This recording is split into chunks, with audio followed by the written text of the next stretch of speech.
Yesu ashimwe. Reka dusome ijambo ry'Imana rivuga ku bintu bijyanye no kujya mu ijuru. Abantu benshi iyo uvutse utangira kumva yuko hari ijuru, ugatangira kumva ko iyo umuntu apfuye hari ahantu agomba kujya. Ibyo niko biri, wabyanga wabyemera ntacyo ushobora kubihinduraho. Nyuma y'ubuzima ubayemo hari ubundi buzima uzatangira.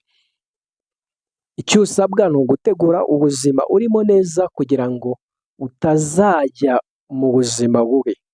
Tegura none ubuzima bwawe kugira ngo uzabeho iteka kandi mu buzima bwiza.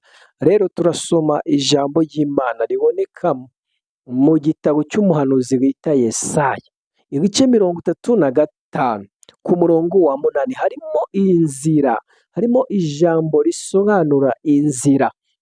Umuntu niyo yaba ari umuswa ariko iyi nzira azayimenya. Rero inzira ivugwa ni inzira y'abantu bajya mu ijuru. Uyu muntu nubwo yaba ari umuswa ariko akiranuka, iyi nzira azayimena. Rero hano ku murongo wa 8 harimo ijambo rivuga ngo kandi hazabaho inzira nyabagendwa. Iyo nzira izitwa inzira yo kwera.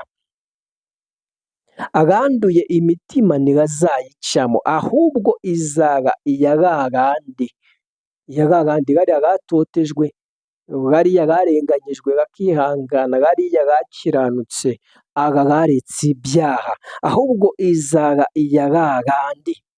Abagenzi naho baba ari abaswa ntibazayoba. Umuntu ntaho yaba ari wa wundi basuzugura bavuga ngo ntashoboye gukiranuka, ntashoboye gusenga, ariko ndani muri we akiranuka. Iyi nzira azayimenya, azajya mu ijuru. Rero nawe usabwa gukora cyane, ugasenga, ukihana ibyaha byawe kugira ngo uzace muri iyi nzira. Iyi nzira niyo yonyine izajyana abantu ku Mana.